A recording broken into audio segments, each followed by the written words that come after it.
Radio UNAM y el Programa Universitario de Bioética presentan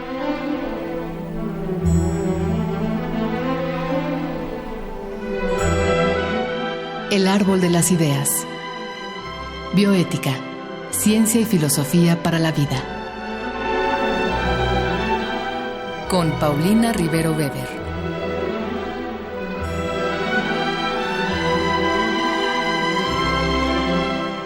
Un saludo a todos los radioescuchas. Yo soy Paulina Rivero Weber, directora del Programa Universitario de Bioética. Y hoy hablaremos de transexualidad desde el punto de vista de la bioética. Y para ello contamos con una persona muy especial. Es la doctora Siobhan Guerrero McManus. Y bueno, de manera previa, como siempre, vamos a escuchar una breve cápsula que Radio UNAM y el Programa Universitario de Bioética han preparado para ustedes. Si bien el pensamiento humano es inmenso y la imaginación, según nos dicen, no tiene límites, también es cierto que en aras de mantener una sensación de orden sobre el mundo que le rodea, el ser humano ha intentado clasificar toda su realidad en conceptos muy estrictos, incluso si estos deben excluir situaciones que resultan ajenas a sus definiciones. Por supuesto que existe un arriba y un abajo, así como antónimos más abstractos como la emoción y la razón. Pero esta polaridad encuentra una particular resistencia cuando hablamos de la sexualidad humana. Bajo el dominio de lo que ahora conocemos como binarismo de género, solo se concibe la existencia de dos géneros sexuales, y estos solo pueden determinarse por los genitales con los cuales se ha nacido: género masculino para los machos y género femenino para las hembras. Esta definición, supuestamente basada en la biología, no solo es imprecisa, también ha servido como un falso fundamento para jerarquizar al ser humano, donde todo lo masculino se considera superior a lo femenino. Lo que es más, el binarismo de género ha supuesto la excusa perfecta para realizar todo tipo de actos de discriminación, violencia y exclusión contra cualquier persona que no puede contenerse en sus definiciones.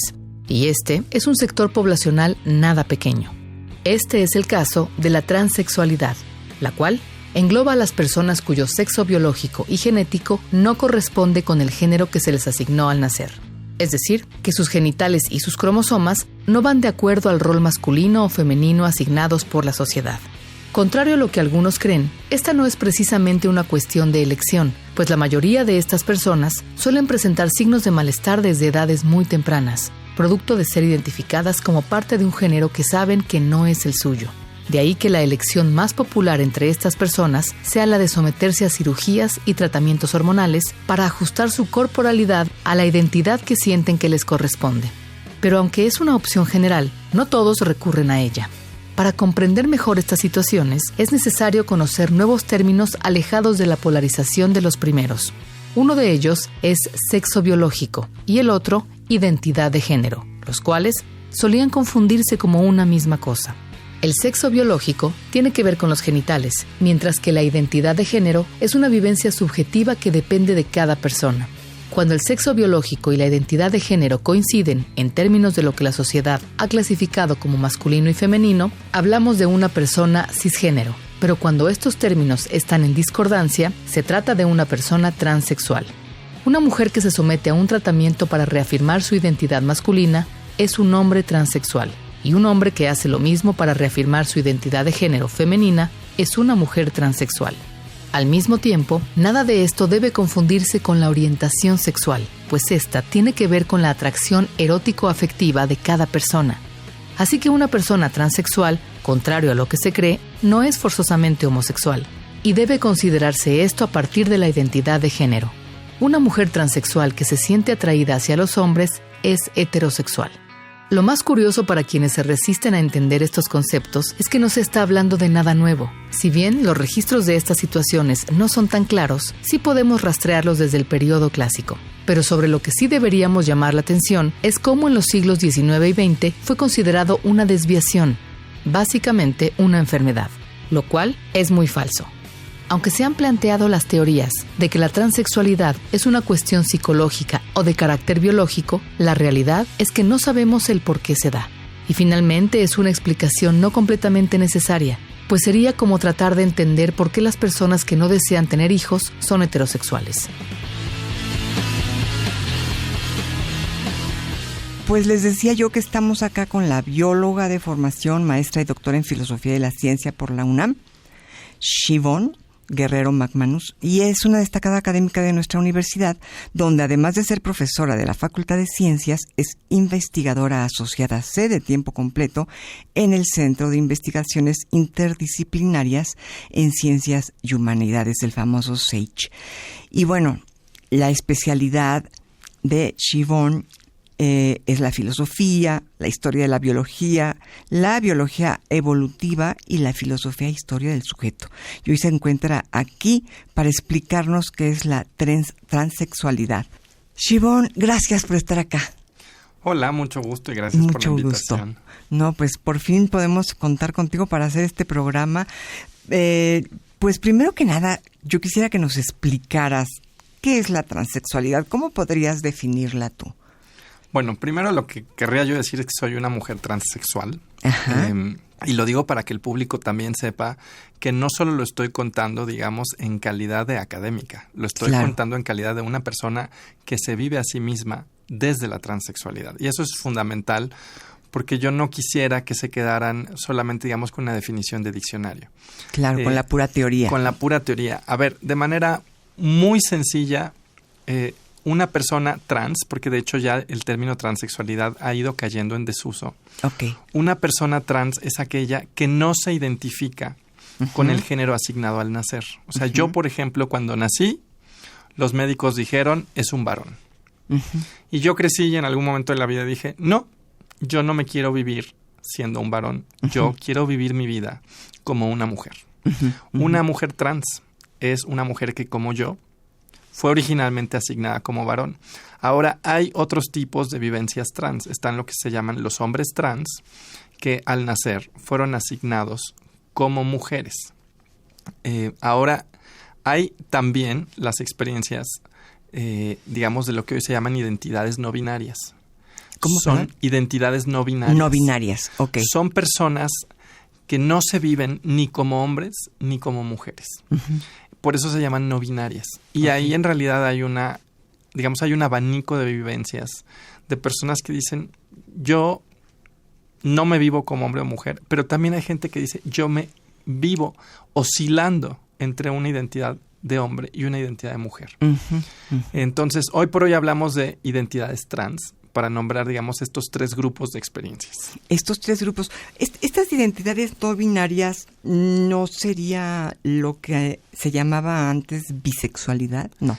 No, porque aquí habría que aclarar que estamos ante dos familias de conceptos muy distintas. Está lo que se llama la orientación sexual, que es quién me gusta. Cuando, por ejemplo, un hombre gusta de una mujer, es un hombre heterosexual. Esa es orientación sexual, es lo que se llama la elección de objeto de deseo, básicamente quién te gusta.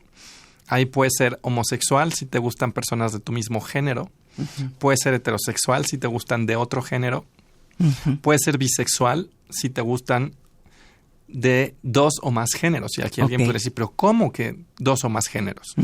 A ver, como ya justo presenté a las personas no binarias, ya no son dos géneros. Pueden haber más. Entonces, hay personas que se dicen bisexuales, pero no es que solo les gusten hombres y mujeres. Les pueden gustar hombres, mujeres y personas no binarias.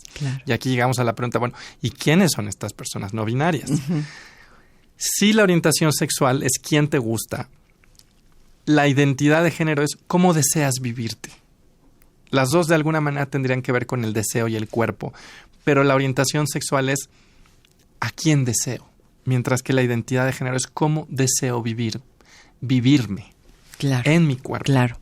Entonces, las personas no binarias no son lo mismo que las personas bisexuales. Claro, sí, nos lo has explicado con mucha claridad. Entonces, bueno, si al nacer te asignan o te reconocen como varón, podríamos hablar de la mujer trans. Si al nacer te asignan como mujer y no te sientes a gusto en este cuerpo, hablamos del hombre trans. Correcto. Estamos de acuerdo. Ok, hasta ahí vamos. Tú, al nacer se te asignó, se te reconoció, digamos, como varón. Sí. ¿No? Y a lo largo de tu vida sentiste esta incoherencia, digamos. Sí. yo lo que diría, te respondo, digamos, en 2 momentos. El primero muy biográfico. Yo desde que era muy pequeña tenía como retazos de ideas, fantasías, de que yo quería crecer y tener un cuerpo de mujer. Incluso yo cuando jugaba en mi casa sola, jugaba a que tenía un cuerpo de mujer. Estamos hablando acá de identidad de género. De identidad de género. Y eso lo hacía muy chica. Incluso hacía algo que mucha gente se impresiona, pero que es lo que se llama montarse. Y es que yo agarraba cinta de esas con las que empacas las cajas y me escondía los genitales. Mucha gente se impresiona porque dice, pero eso ha de ser dolorosísimo. Sí, de hecho es doloroso. Pero era una vivencia que yo llegué a hacer. Era muy incómodo, así que no lo hice por mucho tiempo. Pero muchas mujeres trans sí lo hacen por mucho tiempo. Y en efecto es parte, digamos, de esta manera de fantasear que vas a crecer a tener otro cuerpo. Pero yo de niña no tenía un nombre para esto. O sea, lo que tenía eran fantasías, tenía ideas. Y esto, hay que decirlo, tiene que ver con el cuerpo, no con el rol de género. Y eso sí lo aclaro porque mucha gente cree que ser una persona trans es querer romper con un rol de género impuesto. Y no. Y evidentemente no es que a las personas trans nos encanten los roles de género, porque a nadie le encantan los roles de género. A nadie le encanta que le digan, te vas a dedicar a ser una persona que se va a dedicar al cuidado de otras personas o te vas a dedicar a ser proveedor. A nadie le encantan los roles de género. Claro. Y eso no quiere, o sea, no es exclusivo de las personas trans el querer romper con los roles de género porque nos limitan. Pero en el caso de las personas trans es una experiencia muy corporal, de cómo nos estamos imaginando a nuestro propio cuerpo, de cómo queremos habitarlo. Yo de niña, en efecto, tenía todas estas experiencias. Lo que no tenía era un nombre. Cuando fui creciendo me encontré con referentes en televisión, pero eran muy sórdidos. Y no sé si toda la audiencia lo recuerde, porque aquí, sin importar la edad, ni modo, estaba un programa que era el Show de Cristina, que era probablemente el único espacio en televisión que ponía mujeres trans. Pero las historias que representaban eran terribles. O sea, eran mujeres trans que vivían en la marginalización, que eran golpeadas, que tenían historias de vida terribles. Y era la única representación en los medios. Eso me hizo alejarme durante mucho tiempo de la posibilidad de iniciar una transición, porque yo no quería una historia de vida así. Claro. Fue hasta que encontré referentes más positivos de ver que se podía hacer, por ejemplo, una académica trans, que dije, esto es lo que yo quiero hacer. Y eso le pasa a muchas personas trans. Cuando tu primer referente es una historia sórdida, te da miedo, porque nadie quiere una vida sórdida. Claro. De ahí la importancia de promover otros relatos. Y aquí llego a la segunda parte de mi respuesta, porque me decías, sentías esta incongruencia. Una cosa que hoy intentamos hacer, y aquí sí hablo tanto como persona trans como, digamos, académica, es alejarnos de las narrativas del cuerpo equivocado. Esas las van a encontrar, por ejemplo, en películas. Sí, son muy frecuentes. Incluso esta película de la chica danesa, que todo el mundo ubica, que probablemente es la que más se ubica ahora, o la de Transamérica, que ya va a cumplir como 15 años de que salió. Que la chica danesa pareciera ser, bueno, hasta donde tengo entendido, que relata el primer intento de una operación para ser trans. No sé si es verdad esto. Sí retrata, pero ya habían, o sea, en la historia de la endocrinología, hay un endocrinólogo que fue Eugen Steinach, quien fue de los primeros que empezaron, primero en animales, a hacer trasplantes de gónadas. Okay. Y en algún momento, incluso en esta obsesión que tenemos en nuestras sociedades de buscar vernos siempre muy jóvenes, hubo intentos de poner gónadas para que la gente rejuveneciera, pensando que la vejez se podía de alguna manera evitar si inyectabas gónadas. Entonces, la historia, digamos, de la implantación de tejidos gonádicos en el cuerpo sí precede a este caso. O sea, justo venían una serie de preguntas desde la historia de la endocrinología, y en efecto, en esta película de la chica danesa lo que estamos viendo es el intento incluso de hacer en algún punto un trasplante de una matriz, que por supuesto fue un desastre, como se ve en la propia película. Pero esa película, y fue criticada también, sigue con esta idea de que las personas trans nos sentimos en el cuerpo equivocado. Esta es una narrativa que sí inventaron en medicina, sí es una narrativa que nació en medicina y que hoy hemos combatido porque genera en efecto la sensación de que mi cuerpo es un fallo. Y hoy lo que estamos tratando de hacer es alejarnos de esa narrativa para decir, no, yo lo que quiero es construir un cuerpo mucho más gozoso, más habitable, en función de cómo yo lo quiera. O sea, yo justamente te iba a preguntar si existía esta cuestión de haber nacido en el cuerpo equivocado, ¿no? Porque es lo más común, como tú bien lo indicas, ¿no? A ver, platícanos un poco más. ¿Por qué surge la necesidad de alejarse de ese discurso si de alguna manera tienes el cuerpo de un varón, pero todo tu ser te está indicando que tu forma de vida, la forma de vida que tú, con la que te sientes a gusto, es la de una mujer? Bueno, aquí habría que justo hacer una historia de los términos. Yo decía al principio que hoy hablamos de trans y no de transexualidad. Se han acuñado varias palabras.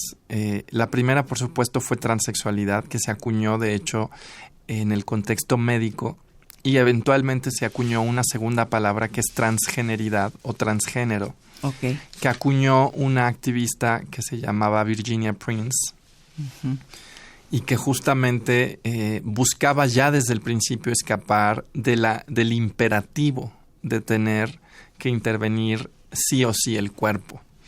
Y con el tiempo ambos términos han dado lugar a este nuevo que es trans, que de hecho engloba no nada más, digamos, a las personas transexuales, que normalmente una persona transexual es una persona que o bien toma hormonas o bien se ha sometido a alguna clase de intervención quirúrgica. Esas dos cosas son mi caso, por ejemplo. Pero hay personas transgénero, y así se acuñó el término, que se viven dentro de un género sin necesidad de recurrir a tecnologías médicas. Y para no estarnos peleando por qué término usar, hemos terminado de hablar de identidades trans por razones tan básicas como que a la discriminación realmente no le importa si tomas o no tomas hormonas. Eso no le importa. Para poner un ejemplo brutal, en un crimen de odio nadie te pregunta si eres transexual o eres transgénero. Entonces, para justamente crear una alianza, hoy hablamos de identidades trans. Ahora, para no perderme de la pregunta, nos hemos alejado de la narrativa médica en general, porque la narrativa médica decía que esto era una enfermedad mental. Y eso apenas está empezando a cambiar hasta realmente este año, que en el Código Internacional de Enfermedades están cambiando la posición que ocupaba, digamos, la transexualidad. No venía con ese nombre, pero básicamente estábamos hablando de eso. Y la Organización Mundial de la Salud finalmente ha reconocido que no puedes hablar de una enfermedad, porque si tú ves a una persona trans, es tan inteligente como cualquier otra persona, es tan buena, tan capaz, lo cual implica que somos tan inteligentes o tan tontas, tan buenas o tan malas, tan aburridas o tan interesantes como quien sea. O sea, no es que seamos de una excepcionalidad. Y lo que se terminó viendo, y por ejemplo aquí en México el Instituto Nacional de Psiquiatría ha sido muy importante en eso, es que todos los problemas, por ejemplo, de falta de autoestima o depresión que tienen las personas trans vienen de la discriminación. Es decir, que no había ningún elemento para considerar que esto era una enfermedad mental, para considerar que esto era algo que había que curar. Eso implica alejarse, por tanto, de una narrativa médica que dice, tú lo que necesitas es un diagnóstico para luego tener una cura. Y como el término transexualidad venía asociado a eso, lo que hemos buscado es alejarnos de esa narrativa para decir, a ver, lo que queremos las personas trans es simplemente acceder a nuestro derecho a construir la identidad que mejor nos acomoda. Y también en ese sentido ha habido un desplazamiento de un discurso médico a un discurso de derechos humanos. Y esto es fundamental. Porque ahora lo que estamos haciendo es justo una narrativa mucho más afirmativa de que lo que hacemos es construir una identidad donde nos sentimos mucho más satisfechas, con la manera en la que habitamos el propio cuerpo. Uh-huh.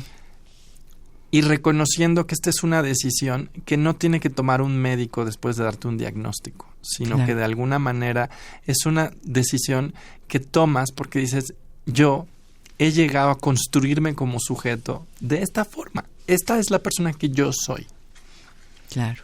Ahora, si nos vamos a Platón, ¿no? Al discurso, a uno de los discursos que aparecen en el banquete, pues las identidades no son binarias. Esto es, realmente en Grecia era muy diferente, ¿no? No se hablaba de trans, pero no había este acartonamiento tan brutal, ¿no? ¿Tú qué piensas? ¿Qué es lo que nos ha conducido a esto en pleno siglo XX, cuando tenemos, por ejemplo, un etólogo como Konrad Lorenz, que ha mostrado tendencias radicalmente homosexuales en diferentes animales, en gansos, no recuerdo ahorita, pero en animales que están en libertad, ¿no? Porque también había esta tendencia a decir, sí, claro, el animal presenta conductas llamaban desviadas, ¿no? Las llamaban cuando está en cautiverio. No, ya ahora sabemos que esto existe en la naturaleza, en todos los animales, hasta en las moscas. Entonces, ¿de dónde hemos sacado los seres humanos esta idea tan de un binarismo tan acartonado? ¿Tú tienes alguna respuesta, alguna intuición? Tengo una respuesta que desde luego es parcial, porque creo que es una historia muy compleja. Uh-huh. Yo mencionaría que, por supuesto, tenemos desde mitos religiosos que son claramente binarios, como en este caso el mito de la creación de Adán y Eva, que sí es un mito, claro, que además es un mito complementarista, no solo es binario, o sea, no solo es que esté hombre y mujer, sino que son hombre y mujer en el sentido de que el hombre es para la mujer y la mujer es para el hombre. O sea, es un complementarismo muy fuerte. Uh-huh. Uh-huh, claro. Pero yo diría que recientemente la biología se ha sido central en esta discusión, y de hecho yo he acuñado el término misterio darwiniano, porque después de Darwin toda la biología quedó construida alrededor de la evolución, de la teoría de la evolución, y está de hecho esta famosa frase de que nada en biología tiene sentido si no es a la luz de la evolución, que es una frase de Theodosius Dobzhansky, que te habla de la centralidad que tiene la teoría evolutiva. Ahora, la teoría evolutiva pone en el centro dos categorías, que son reproducción y sobrevivencia. La sobrevivencia solo importa para tener hijos. O sea, si tú sobrevives pero no tienes hijos, estás evolutivamente muerta o muerto. O sea, el imperativo en la teoría de la evolución es tener descendencia. Y de hecho hay gente que dice que la teoría de Darwin es descendencia con modificación bajo el mecanismo de selección natural. Uh-huh. Y aquí no nos vamos a poner a debatir si en efecto Darwin quería decir eso o no, porque eso sería otro programa. Uh-huh. Pero en el centro del pensamiento evolutivo está la idea de la reproducción y la descendencia. ¿Y qué pasa? Que de alguna manera eso implica que lo que tú estarías esperando es que las sexualidades fueran reproductivas bajo este imperativo evolutivo. Claro. Y una de las cosas que eso desafortunadamente hizo fue justamente colocar a la diversidad sexogenérica, o sea, las personas gays, lesbianas, bisexuales, trans, como un misterio. E incluso los sexólogos del siglo XIX ya lo decían así. Y esta gente, ¿por qué no se ha extinto? ¿Por qué no se ha muerto? ¿Por qué ustedes no han sido acabados por la selección natural? Y lo que vimos de alguna manera, por supuesto, es que lo que antes era considerado el pecado de la sodomía y que estaba codificado, digamos, en términos religiosos, Uh-huh. vino a codificarse ahora como un misterio científico. ¿Por qué existen poblaciones no reproductivas? Y de ahí, tampoco me detengo con todo el detalle, pero de ahí vinieron muchos intentos de decir que éramos sexualidades disfuncionales porque no atendíamos a la reproducción. De ahí viene en parte esta sorpresa, no solo con las personas trans, sino con las personas LGBT, pero para el caso, con toda persona cuya sexualidad no esté gobernada por un imperativo de reproducción. Cuando ya también los etólogos han encontrado muchos animales que tienen sexo no para reproducirse, sino por placer. Exacto. Y de hecho, o sea, es paradójico, quiero decir, ¿no? Ahí hubo que deconstruir de alguna manera los presupuestos mismos de la teoría evolutiva, no solo desde estudios de género, sino también los propios biólogos lo hicieron.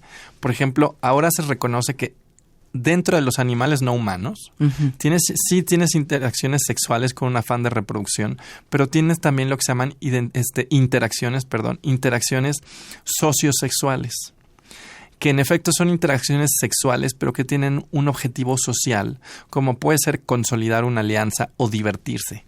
Claro. Y hemos encontrado dentro del reino animal un montón de interacciones sexuales que no son reproductivas. Y eso ha ayudado a ir echando abajo la idea de que toda sexualidad tiene que ser reproductiva. Giovanni, pues qué riqueza conceptual la que nos has brindado. Sin lugar a dudas, cuando se junta el conocimiento teórico con la experiencia vivida, me imagino que también influye en que tengas esta claridad y en que nos puedas explicar las cosas con tanto rigor. Yo, Giovanni, te invitaría a hacer una segunda parte del programa. ¿Qué te parece? Ay, me encantaría. Porque sí, apenas íbamos empezando y ya me dicen que tenemos que cerrar. Y creo que, en particular en este tema, es mucho lo que se puede ayudar a que radioescuchas que quizá están sintiendo algo similar puedan resolver su vida sin sufrimiento, ¿no? Ya bastante difícil es la vida para todavía agregarle más telarañas mentales, ¿no? Entonces, pues formalmente te invito, quedas invitada a una segunda parte, si tú lo aceptas, bueno, será maravilloso. Y pues muchas gracias a los radioescuchas por haber estado pendientes de esta transmisión. Yo le doy las gracias a Marco Lubián, como siempre, y en controles técnicos a Susana Trejo. Escuchamos la voz de Gisela Ramírez en la cápsula cuyo guión contó con la adaptación de Mario Conde al texto original de Diego Dionisio Hernández, y se despide de ustedes su servidora Paulina Rivero Weber.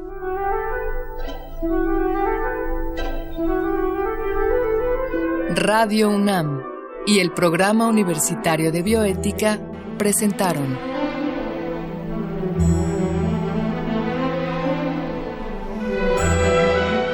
El Árbol de las Ideas. Bioética, ciencia y filosofía para la vida.